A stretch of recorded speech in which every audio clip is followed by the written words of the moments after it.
ಏನ್ ಕಂಡ್ಕೊಳ್ಬೇಕಪ್ಪ ಅಂತ ಹೇಳಿದ್ರೆ ಬೆಳಗಿನ 7 ಗಂಟೆಯಿಂದ 8 ಗಂಟೆಯ ಅವಧಿ ಇರುತ್ತಲ್ಲ, ಆ ಅವಧಿಯಲ್ಲಿ ಸೂರ್ಯನಿಗೆ ಅಭಿಮುಖವಾಗಿ ನಿಂತು ಸೂರ್ಯ ನಮಸ್ಕಾರವನ್ನು ಮಾಡಿದ ನಂತರ ಸೂರ್ಯ ನೇತ್ರ ಮುದ್ರೆ ಅಂತ ಇದೆ.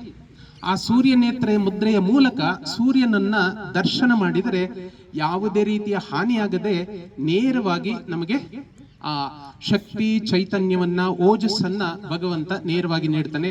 ಇದನ್ನ ಮುದ್ರಾ ವಿಜ್ಞಾನದಲ್ಲಿ ವಿಶೇಷವಾಗಿ ಉಲ್ಲೇಖ ಮಾಡಿದ್ದಾರೆ. ಹಾಗಾಗಿ ನಮ್ಮ ಕೈ ಬೆರಳುಗಳಲ್ಲಿ ಪಂಚದೇವತೆಗಳನ್ನ ನಾವು ಕಂಡುಕೊಳ್ಬಹುದು. ತೋರು ಬೆರಳು ಏನನ್ನ? ತೋರು ಬೆರಳು ಸೂರ್ಯದೇವ, ವಾಯುತತ್ವಕ್ಕೆ ಅಧಿದೇವತೆ ಸೂರ್ಯ.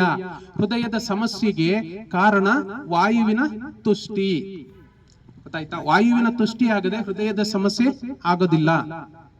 ಹಾಗಾಗಿ ಈ ಹೃದಯದ ಯಾವುದೇ ಸಮಸ್ಯೆಗಳಿರಲಿ ಅದನ್ನ ಪರಿಹಾರ ಮಾಡ್ಕೊಳ್ಬೇಕು ಅಂತ ಹೇಳಂದ್ರೆ ನಾವು ಸೂರ್ಯ ದೇವನನ್ನ ಆರಾಧಿಸ್ಬೇಕು. ಸಾಮಾನ್ಯವಾಗಿ ತಮ್ಗೆಲ್ಲ ಗೊತ್ತಿರಬಹುದು ಆದಿತ್ಯ ಹೃದಯ ಅಂತ ಹೇಳಿ ನೀವೆಲ್ಲ ಕೇಳಿರ್ತೀರ. ಆದಿತ್ಯ ಹೃದಯವನ್ನ ಪಠನೆ ಮಾಡೋದ್ರಿಂದ ನಮ್ಮ ಹೃದಯ ಏನಿದೆ ವಿಶೇಷವಾಗಿ ಶಕ್ತಿಯನ್ನ, ತೇಜಸ್ಸನ್ನ, ಓಜಸ್ಸನ್ನ ಪಡ್ಕೊಳ್ತಾ ಹೋಗುತ್ತೆ.